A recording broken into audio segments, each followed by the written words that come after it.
that security is the beginning of the process, that security is the first step.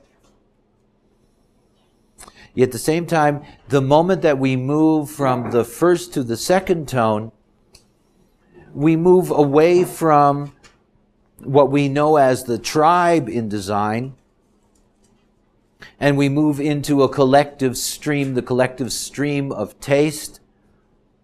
And that collective stream of taste, the 58, the 18, the 48, and the 16. Now the theme of the second tone is uncertainty.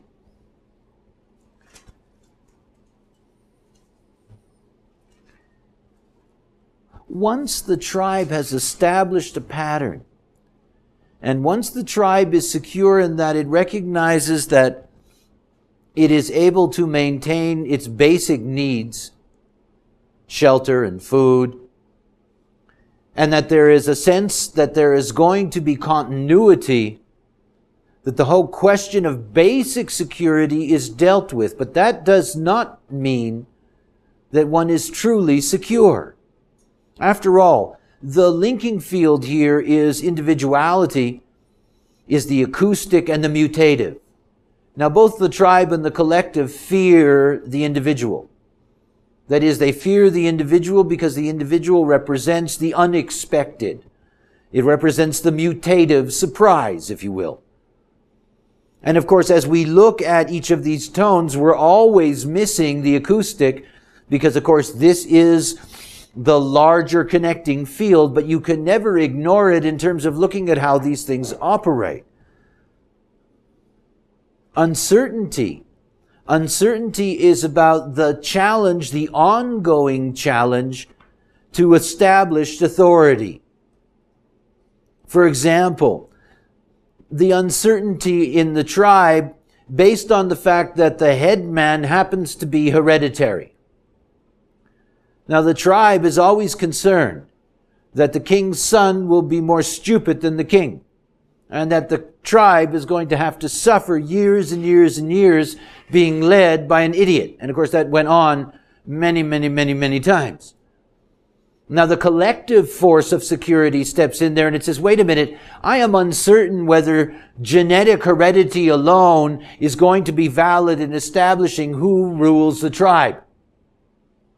We already know genetically how important it is. The 54 teaches us that you always have to be ready to accept that there is somebody that can come out of nowhere that can make an important contribution to the continuity of the tribe. But when you're dealing with the question of basic security, you do not have any comfort between the first and second tone. In other words, one of the things that you're going to see is that first tone and second tone people don't necessarily get along with each other. There is a suspicion that they all have about each other. You know, what I call interdepartmental jealousy, or whatever you want to call it.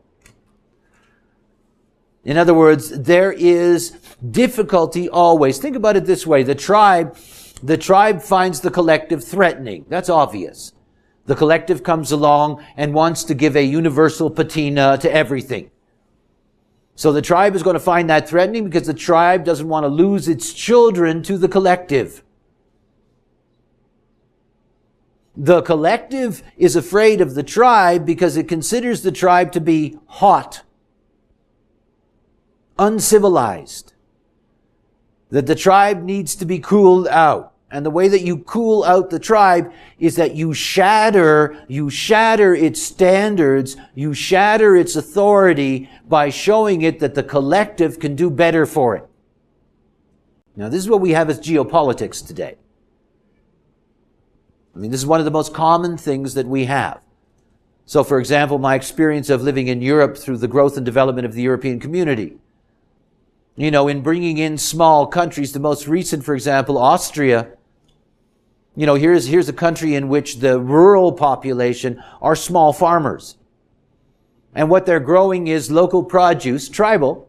You go to the shops to buy fresh food, and wherever you go in that hinterland, you're going to find the same kind of diet available to you. That's what they grow, what they can grow on those lands. But in order for them to join the European community, the community has enough lettuce, they have enough this, they have enough that. In other words, you can't grow that stuff anymore. What you have to grow for us is that we need barley to feed the pigs in whatever, Germany, France, Spain. Now, of course, that's the collective coming in and saying, look, don't worry, it's okay. We'll make sure that the stuff you always need comes in from Italy, comes in from Spain. You don't have to worry, you'll get yours, what you need. But of course, the tribe at the tribal level, this is deeply threatening. They don't know and never have been able to trust some member of some other tribe someplace else. If you scratch any tribe in Europe, they will give you a pejorative for the tribe next door. Eh? I mean, that's what tribes are. So you got to, what the collective asks of the tribe is that they give up their security in order to accept the logical uncertainty of collective rulership. So there is within this very, very first grouping, there is a basic conflict. Now you're going to see this all the way through. After all, we're a duality, we're living in a binary. So we're always going to have these polarized fields that are at work. And one of the deepest levels of the way in which we connect to each other is that we're not going to connect to each other when the person with us is in the next tone. One tone leading to the next. Here, the one and the two, they're very, very different. Don't expect them to cooperate. They don't. See, look, if the collective does its job properly, and if the tribe does its job properly, mutation takes care of the rest. In other words, mutation brings about transformation of both of them in order to create an integrated field. It's not enough. Like right now, the stage that we're in our development right now is that there is an ongoing rivalry between these two forces. The collective at this time has the upper hand, and so we have a lot of tension at the tribal level. So wherever you look, you've got this terrorist group and this group, and you've got Basques and you've got the IRA and you've got rebel groups all through South America and you have them all through South Asia. They're all over the place. You got these people that are saying, look, I want my piece of turf. And they are struggling with the collective. And of course, America is seen as the demonized leader of that collective imposition. It's all in the politics around us. One of the things you'll notice, many futurists in looking at America have envisioned one day that America will break up into many different units. It's one of the most natural things that is going to happen is that the closer we get collectively, the more tribal we're actually going to be. Now, all that's an illusion. Let's face it. But you see, in order for all of us to cooperate, we all need to have a secure foundation. Once you have a secure foundation, you don't mind the uncertainty principle.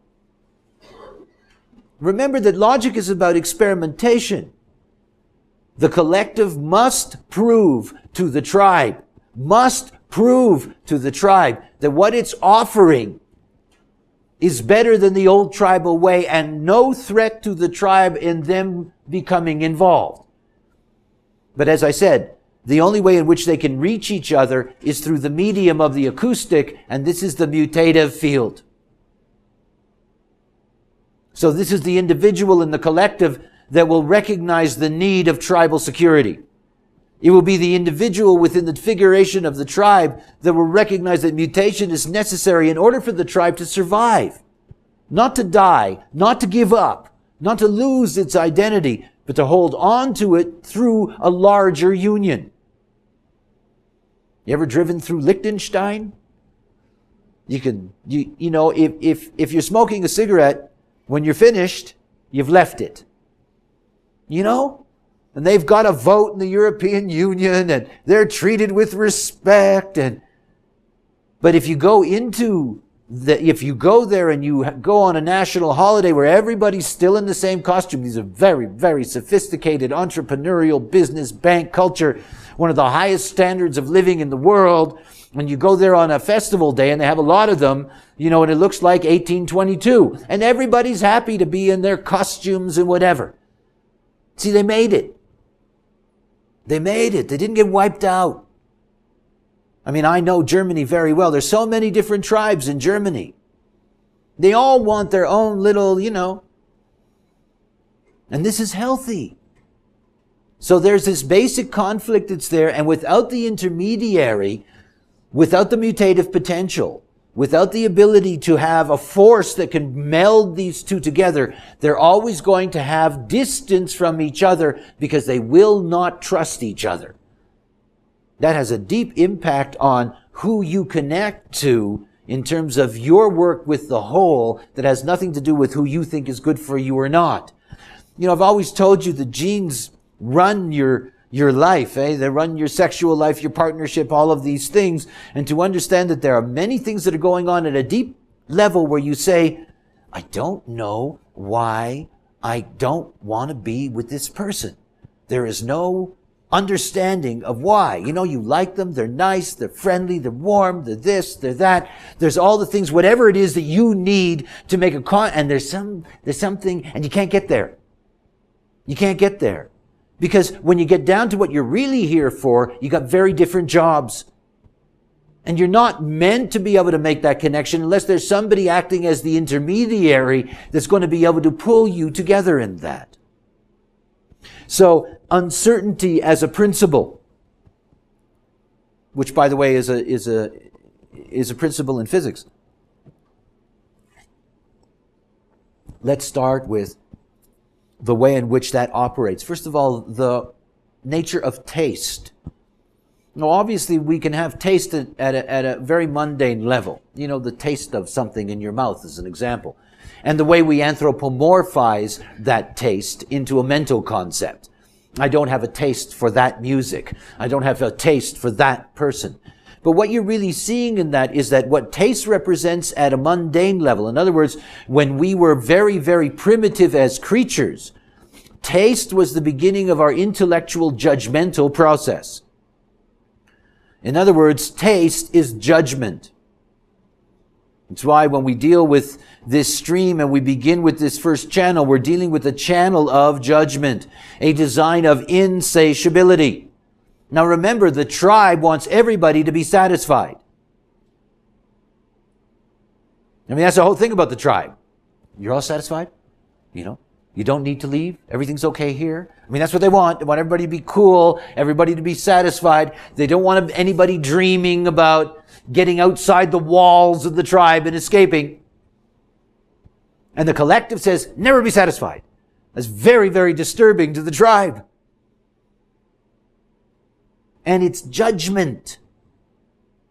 You see, the tribe in its security doesn't care about what's right or wrong. That's very important to understand. The tribe doesn't care what's right or wrong from anybody else's perspective.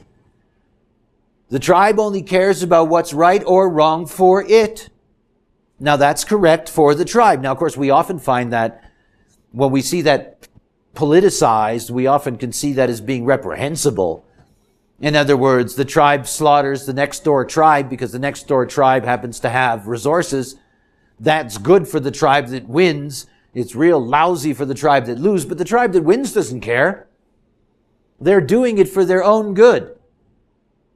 They're not concerned about whether it's morally right or wrong. One of the things about ancient history is that you see all these stelae all over the place, where all these ancient leaders writing out all of their shit that they did. We killed 8,000 here. We took 4,000 slaves over here.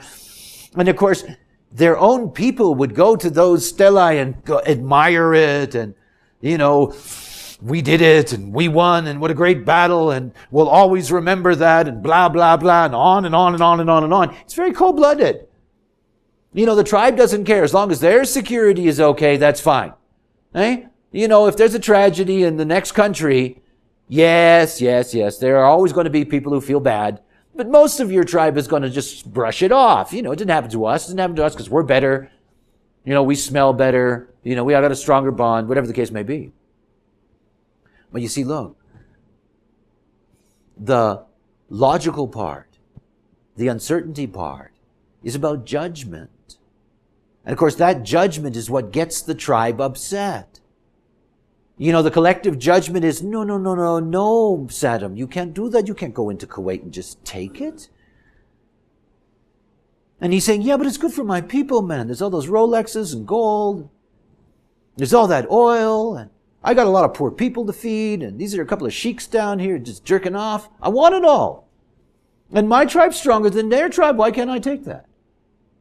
And the collective comes along with all its muscle, And the collective says, no. You're not allowed to do that. That's not nice. That's bad. Bad. You're being bad. We're going to punish you. You're being bad. Why do you think the Iraqis hate all those people that were on the other side?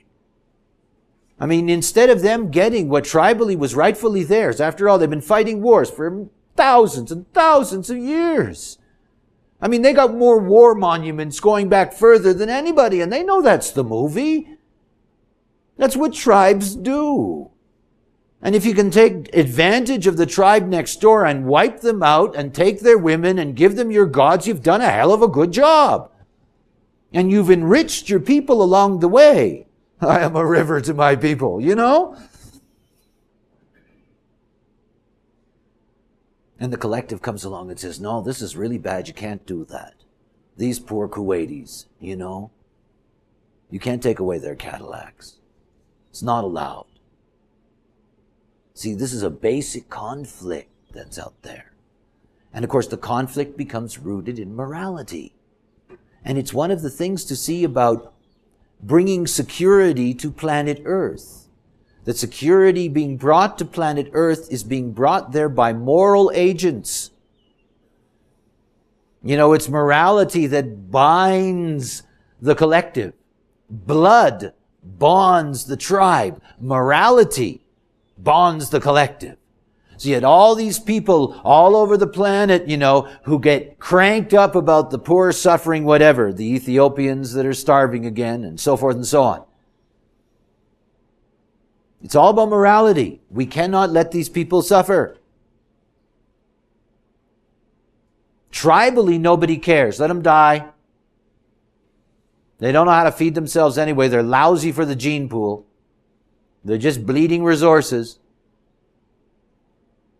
It's all morality.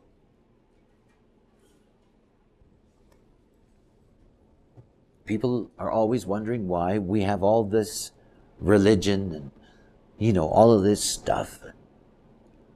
This is collective security at work. The collective security, by the way, doesn't care about God. Doesn't care about any of those things. It cares about running God's business on earth. That's what it cares about. I mean, it couldn't give a damn about all that other stuff.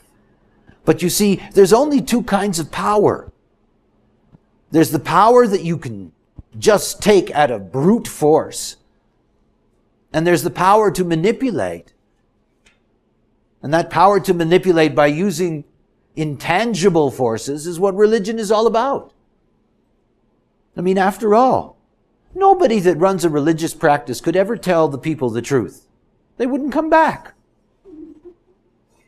I mean, they can't do that. And so what the collective does is that the collective is there to create the moral glue that holds us all together.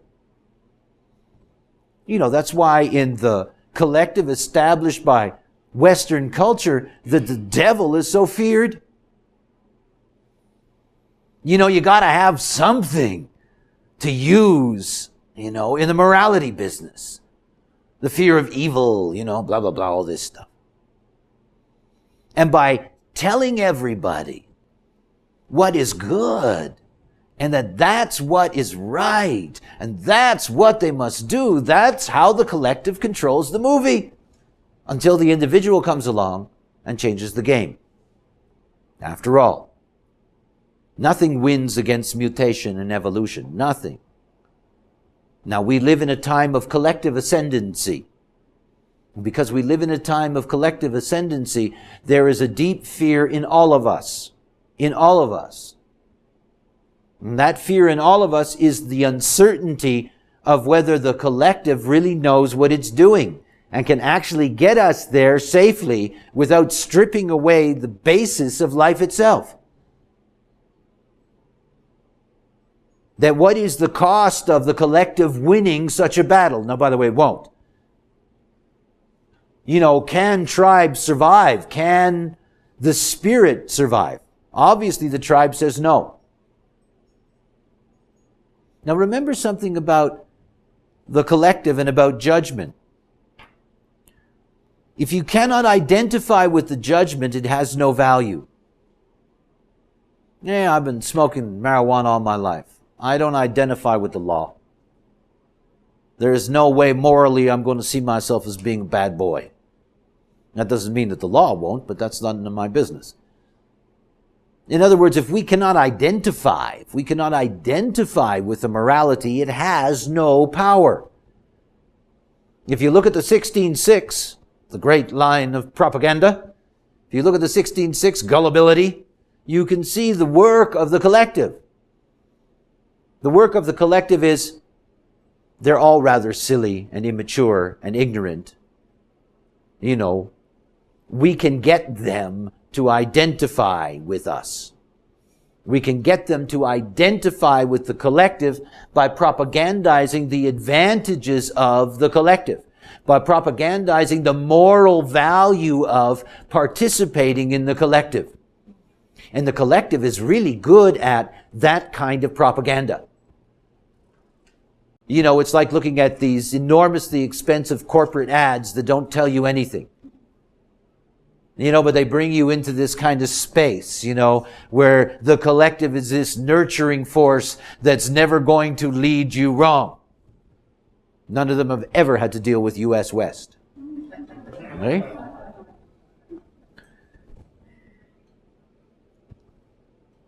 At the same time that the collective has to be seen as dangerous. Remember that anything that's operating out of the collective is operating impersonally. So the collective can be dangerous in that way.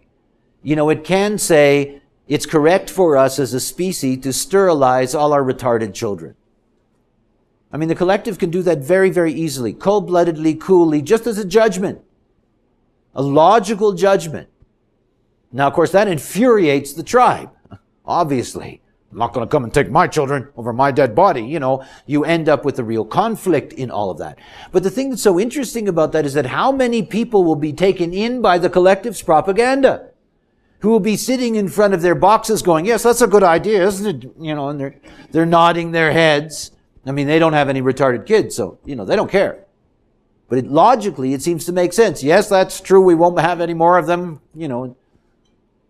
So there is this aspect of the collective that we have to fear because its morality can be dangerous to many of us.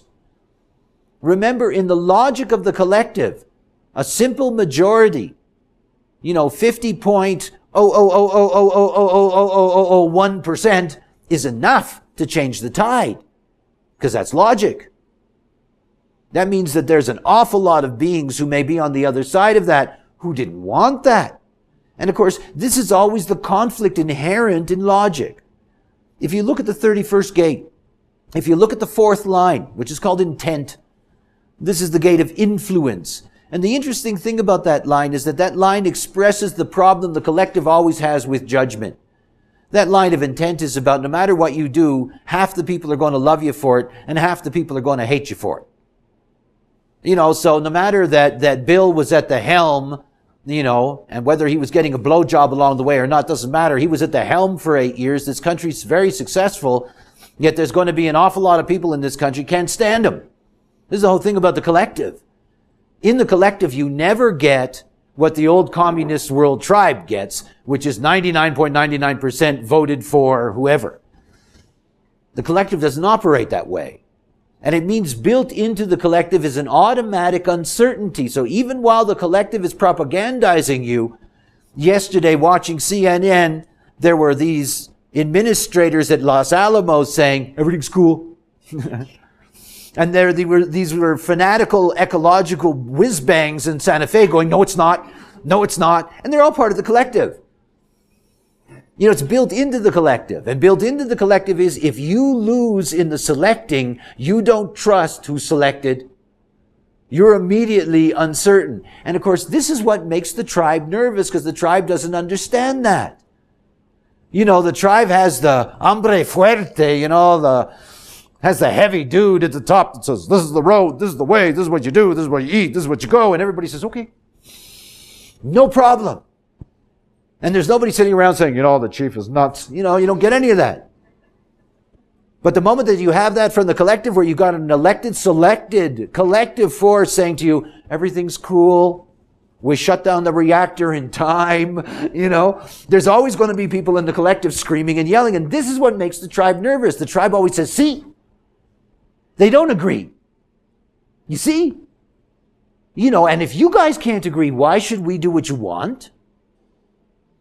I mean, it's one of the basic problems the collective has with the tribe. The tribe expects uniform loyalty. Nothing the tribe hates more, you know, than this, oh, well, we don't know. And, you know, can you imagine the headman of a tribe 1,000 years ago saying, look, I'd like you to nominate somebody else so that you can select which one of us gets the best women? Oh, sure, right away. Those things don't happen. The collective will actually do that.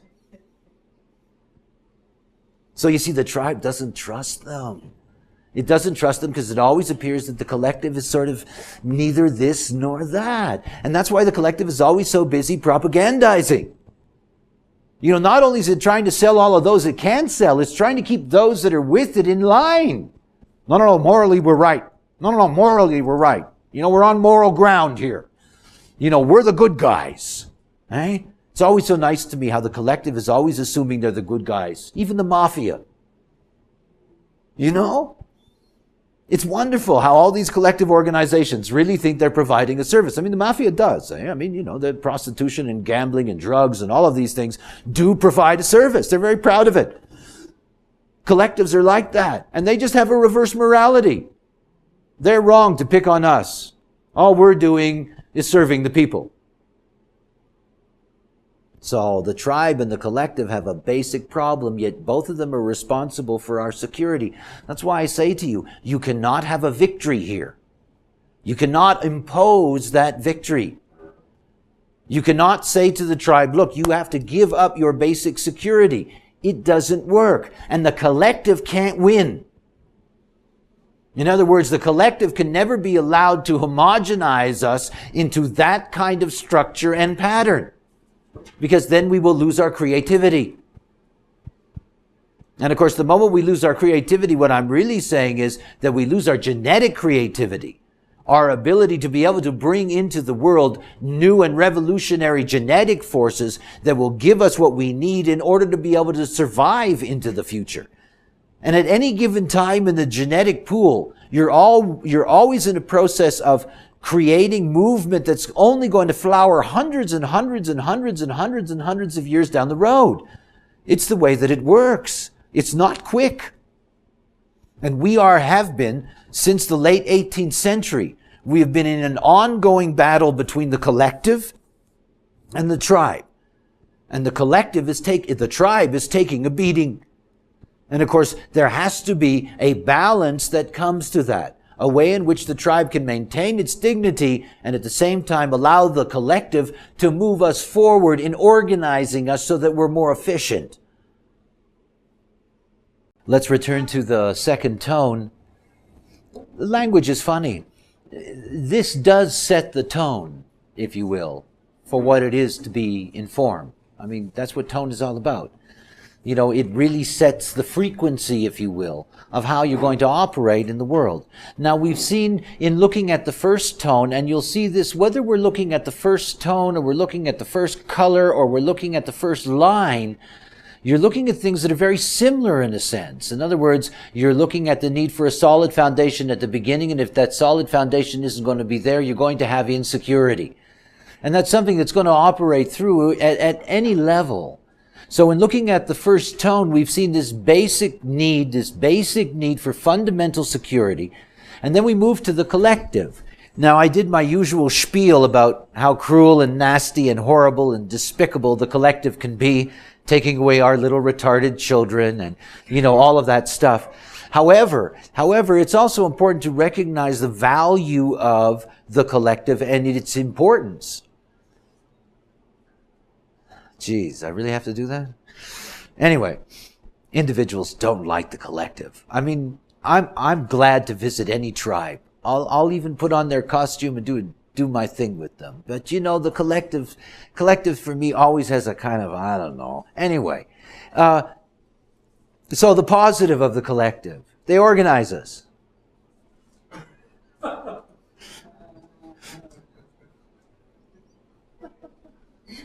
Have I said too much?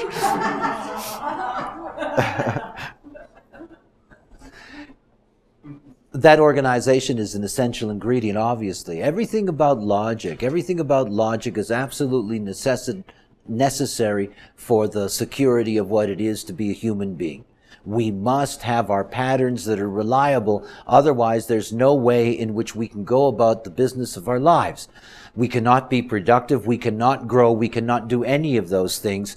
Take a city and take away its organization and take away all of those things that allow it to operate smoothly, and you have chaos.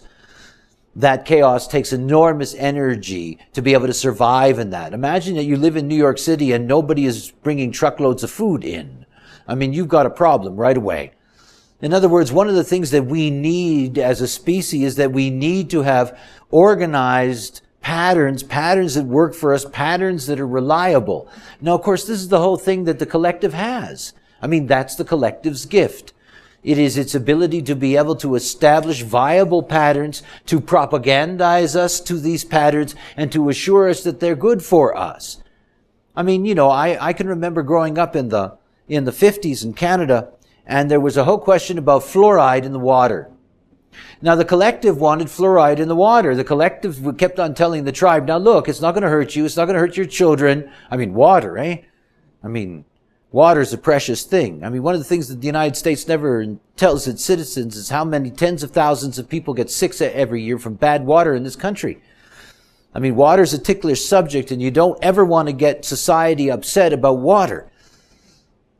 So, of course, there was the collective saying, look, this is going to be good for you. It took a very, very long time not only to win that argument. They had to go through all kinds of experiments to show over periods of time that it wasn't detrimental, that there wasn't side effects, that we weren't going to get 8 zillion kids being born without arms, just because, and all have good teeth. Eh? So, the collective did its job. When the collective is valuable to us, that's where the collective gets its credentials. It can do those kinds of things, logical things that supersede whatever the personal passions may be, because judgmentally it's morally better for us to have good teeth. So they say.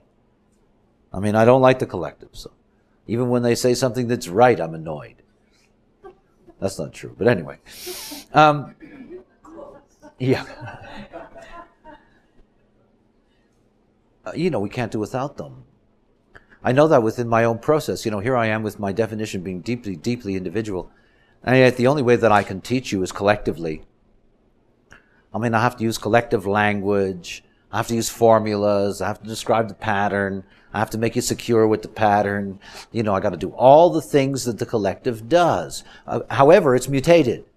That's my only advantage. I can sort of say, well, it's still me, However, we need the collective in order to be able to do that. One of the things that people don't recognize about the nature of logic is that logic is truly a virus when it makes contact with our chemistry. I mean, logic has an incredible impact on the physical body. If you have somebody who has a problem, you have somebody who's basically oversensitive, a hypochondriac, whatever, they always think they're dying. If somebody can explain to them logically that they're not, it's a real relief, at least for that disease in that moment. I mean, they'll go on to something else.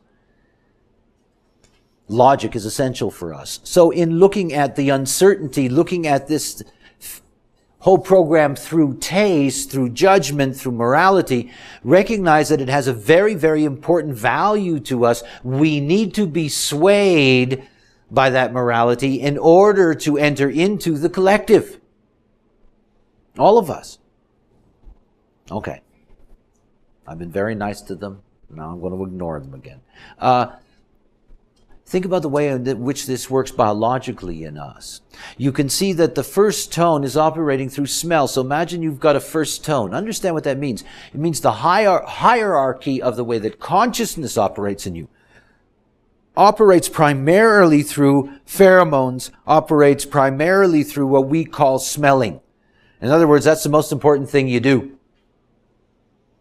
in terms of having the right tone for this life.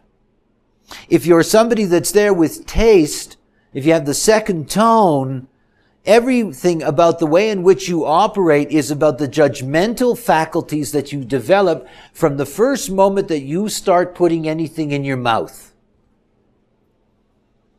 It starts at the mundane level of what we call taste.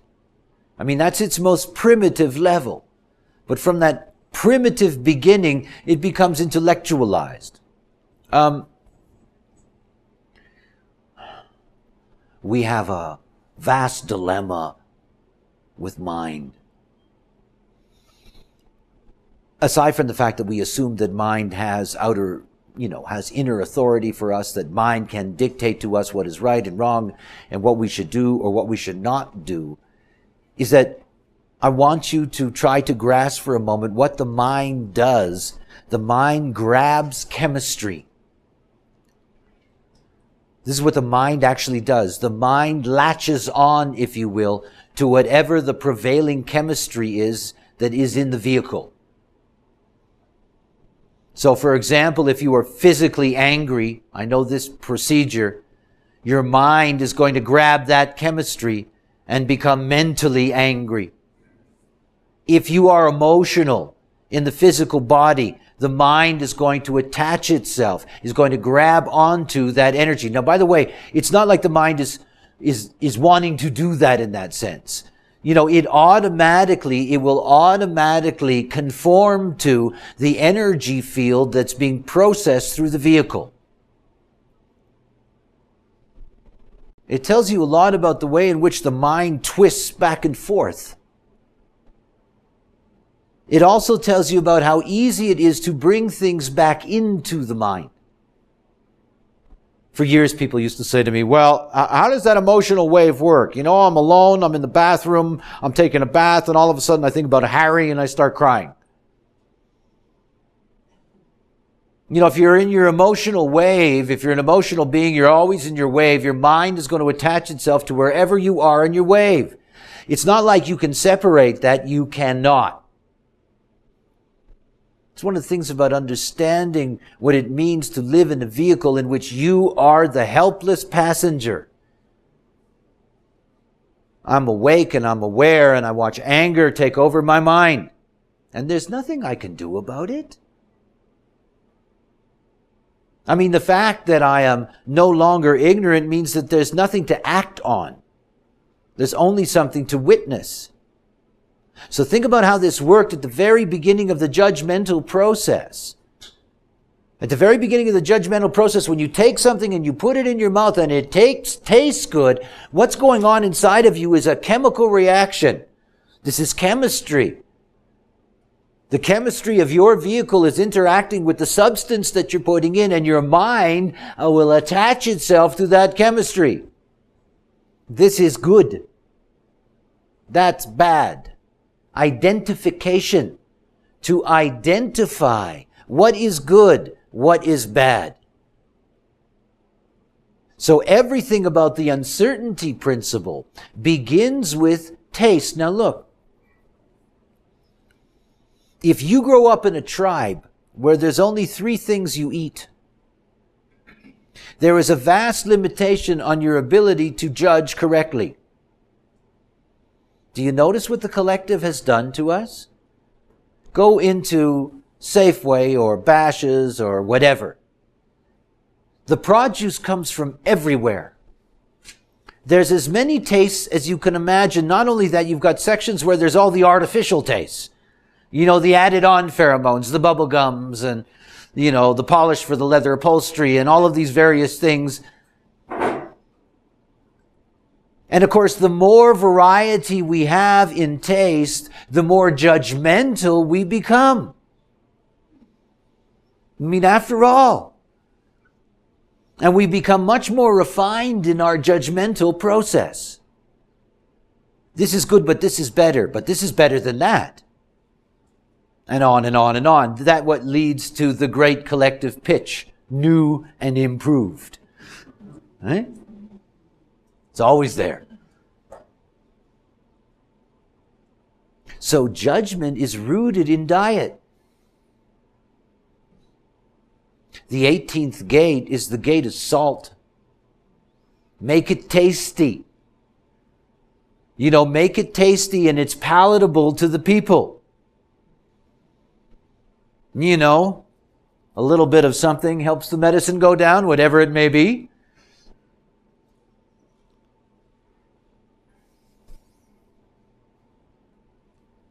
I'm going to start with the 18th gate. The 58th gate, pardon me. It's one of those absolutely delicious and delectable gates. You know, it has all this adrenalized potential. And it has all of this energy just there to fight any battle. Challenge any authority. Just for the fun of it. I mean, that's the whole thing to understand about 58s. When you meet a 58 that's serious, they really missed it.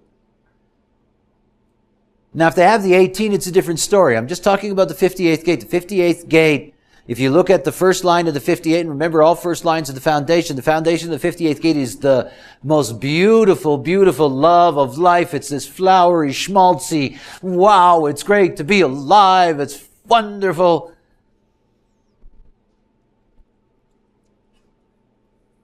It's the joy of judging. You know, you got the joy of cooking. You got the joy of fucking. This is the joy of judging. It's great to judge. Give me the taste. Let me see. See, it's the one thing that makes the collective acceptable to all of us. The logical collective in this concept. See, they love their numbers. I mean, they love it. They love all that. You know, they love to go through and check it out and challenge it and knock against its wall. They love all that. And you know, even though you don't like what they're doing, they seem to be having such a good time doing it. You know, that you figure, all right, it can't be bad. You know, no moral judgment on somebody who corrects with joy. You know, I had a teacher who used to hit me with a ruler that way. He used to smile, you know. He had real joy when he would hit me. That's this collective principle. We'll fix the little bastard. Whack.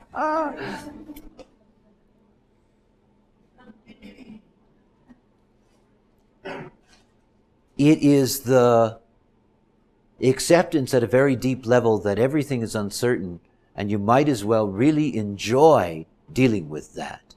After all, it's the splenic that teaches us to laugh. I mean, it teaches us to laugh. And it teaches us to laugh because it doesn't hold on. It's the only reason why it teaches us to laugh, by the way. It's that it doesn't hold on. You know, you have that moment in a car accident, you know, where you're going through all your past lives and your grandmother's last words and you smack into whatever, and then you survive. You know, and there's this burst of laughter. You know? I mean, it passes instantaneously. That's the whole thing about the spleen. And because it's gone, because you don't hold on to things splenically, you can get the joke afterwards. So the 58 is all about making sure that everybody at least gets the joke. You know, whistle while you work. You know, here's the 58 off to change the world.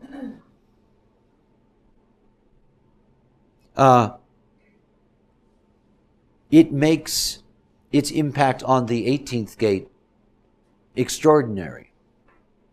After all, when you get to the 18th gate, what you get to is the core beginning of the talent of being human. That is the ability to be able to challenge authority. And in being able to challenge authority, be able to challenge authority by getting the majority to go against the authority. Remember, this is not the warrior standing alone facing the giant. You know, the giant steps on the warrior unless you're writing science fiction. I mean, it doesn't work that way. Remember, everything about the collective is rooted in propaganda. And both propaganda being positive and negative, however you want to look at that. In other words, the collective is here to share. It's their keynote. So you've got all this sharing in order to get others to join on the bandwagon so that they can topple the authority. You know, it's like the 18-year-old kid trying to get its best friend to agree that its parent is a jerk. You know, it needs the support from the others. It needs that ability to share with the others. It needs them to go along with it. It needs somebody else to fall into the propaganda and the judgment. Oh yeah, you have really bad parents. I mean, we all know the kind of movie. This is a typical collective movie. Now, the thing to recognize about that is that it's an essential ingredient for us because we're not allowed to stop our vigilance. It's what makes this all very frustrating. In other words, because mutation exists, logic can never rest. It's not allowed to. It's got to keep on verifying the same stuff over and over and over and over and over again in order to keep on assuring everybody that it's all okay, that nothing has changed. You know, the buses will be running tomorrow. It's okay. So logic has this responsibility of repetition.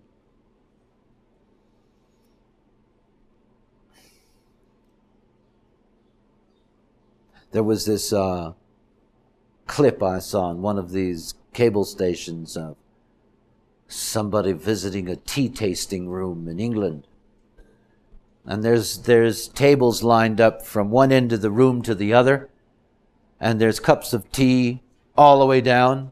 And there's a guy walking down the middle and he lifts up a cup and he puts a taste in his mouth, spits it on the floor, walks to the next one, takes a cup, spits it on the floor, walks all the way up and down like that. And it's a wonderful image of the logical being. I mean, it really is. That's what they do.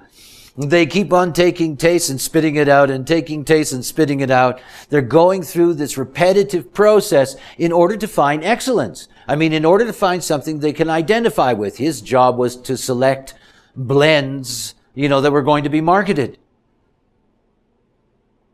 So here what we have with the collective uncertainty is that the first thing is that the simple security questions no longer exist. Because we have a need to expand the judgmental field, which means we need to taste many and many things, the actual security field gets broader and broader and broader and broader, and what we have to defend gets larger and larger and larger. I mean, we used to worry about our village, now we worry about the world. It was very important for us that our neighbors weren't killing each other. Now we have that on a much larger scale, and there is no other place to go. It's a ball, after all. But what it does mean is that we can be insecure about so many different things. Whenever you meet somebody who is carrying the second tone, the only thing ever satisfying in their life is when they actually see a pattern proved. Now, whether they see that pattern proved as an experiment in their own sense, or whether that is second or third hand, after all, it's the collective. In other words, a philosophy that gets substantiated by science can make them feel very comfortable with their philosophy. In other words, if you're an evolutionist, you're going to have a lot of trouble with, Darwinism. Anyway. So look, what you have is that there's so many other things that can be dangerous to us now, and that are dangerous to the collective, or at least the collective assumes are dangerous. I mean, after all, if you look at the last 10 years and what the American Cancer Society has discovered creates cancer, I mean, you'd have to live in a bubble. I mean, everything at some point or another has been cancerous. Goes on and on and on. So what we get is that we get right back to what the tribe hates. We get back to uncertainty again. Because the more successful logic is in establishing the credentials of certain patterns, there's always more and more patterns that still haven't been resolved, concretized. And the tribe again says, yeah, but they don't really know. You know, every other day the FDA releases a drug on the American market that's been researched on 12 people in a small room in a hospital somewhere. You know? Now to the tribe, that's horrifying. You know, to the collective, well, you know, this is an experiment, after all. And we are the ones they're experimenting on. I mean, we get that all the time. You have that now in the American political season. You know, you have all these promises of formulas. This is what's going to be secure. Here's the pattern that's going to be secure. Vote for me. Identify with me and my propaganda, and identify with my morality. And of course, you know, here in America, particularly with the two-party system, you basically have a moral collective system, you know, in which both sides see the other side as the demon, and in which the morality is always going back and forth. I think it's kind of cute that the right that wants to save unborn babies doesn't want to put locks on guns. I mean, if that isn't mixed morality, you know? I mean, there's something really funny about all that. You know, and the left that says it's okay to kill these babies, or unborn, or whatever you want to call them, they want everybody not to have guns. You can go on and on in terms of how you look at it, because of course the morality is always binary, it's always mixed. And in the collective, that's the whole thing about the collective. It's expected to be there. The tribe says, look, what is it? Is it this or is it that? And the collective says, well, most of us think it's this. So that's what we're going to do. And of course the tribe says, no, this is crazy.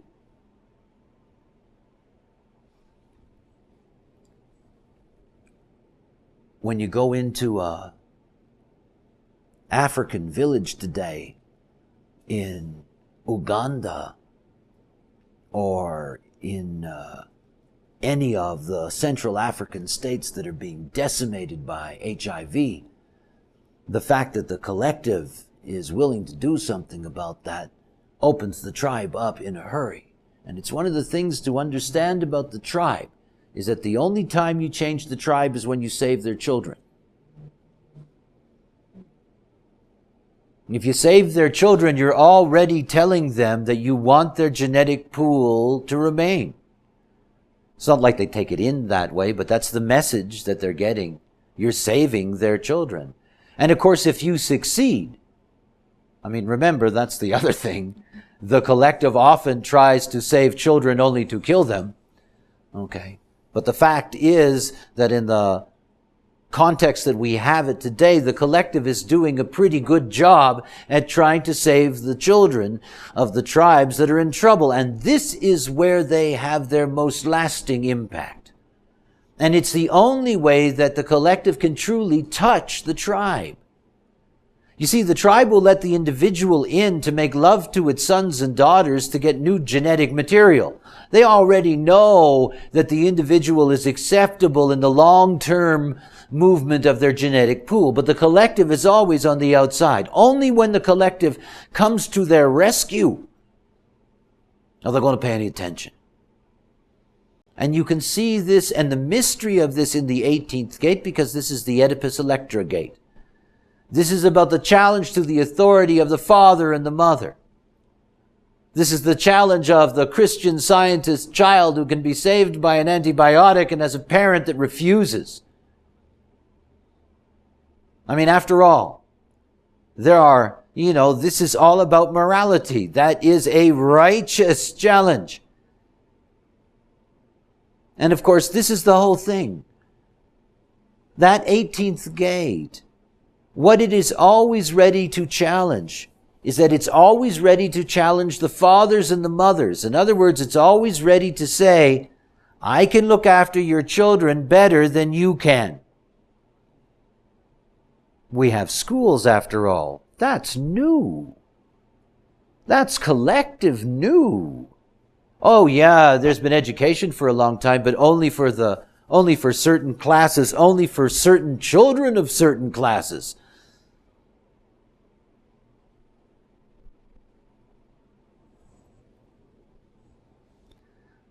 This is how the collective wins. It says, let me take your children from you. Let me teach your children the collective way. And ever since the late 18th century, that's what we've been doing. And of course, it's bringing about a vast change in society. I mean, there are organizations that the most effective organizations on this planet are organizations that export education. They're the ones that are bringing all kinds of tribal forces into the collective. And that's where they're winning their battles. Remember something. If you can't get the hearts of the children, you've lost another generation. And nobody knows that better than the collective because they're busy looking at it. They're busy trying to figure out how to get these primitives to go along with civilization, quote unquote. So the 18th gate, when you see it at a genetic level, is very important.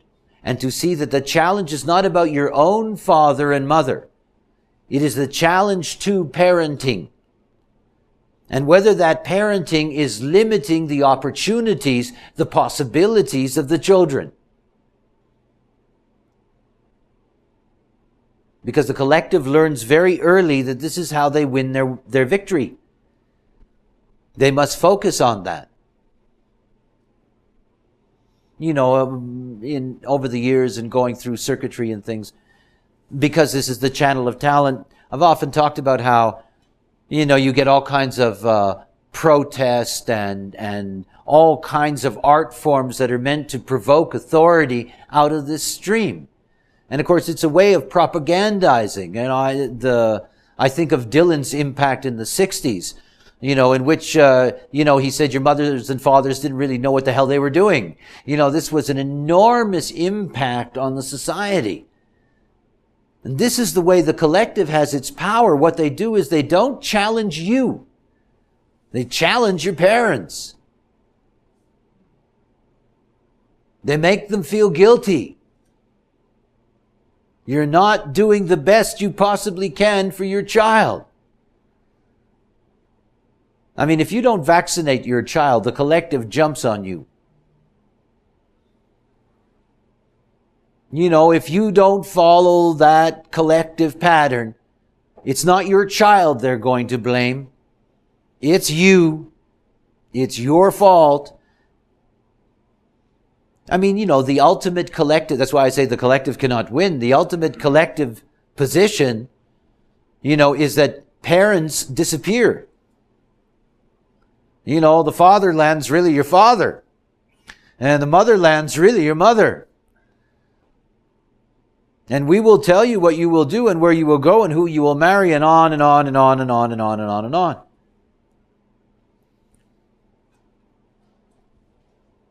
Am I being hard on them again? Fortunately, there's nothing more frustrating than the 48th gate.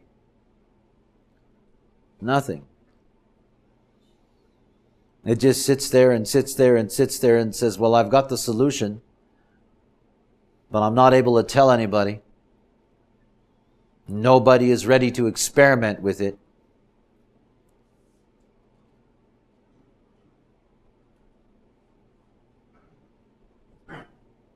It's the well, after all. It is the gate of depth. And this is where you have a deep pool of judgmental recognition.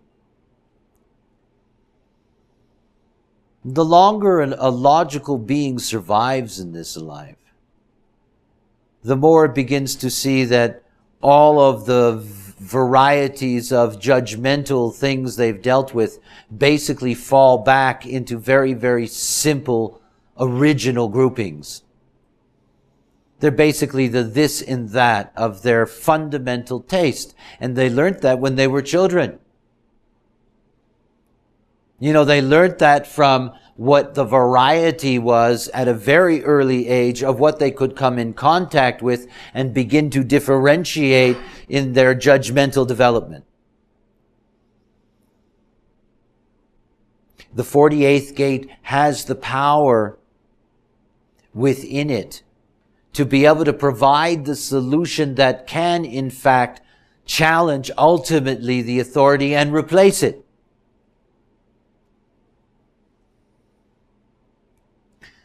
But potentials are always the same. It doesn't mean they're the truth.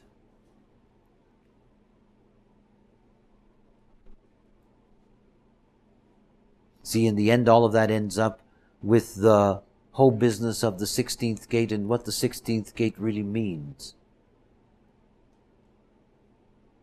I like its name, enthusiasm.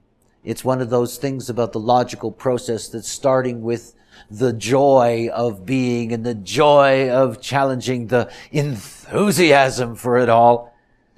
These are people that can love criticizing you. I mean, can you imagine? They just love it. They just adore it. They're smiling from ear to ear, while they're telling you about what you lack. And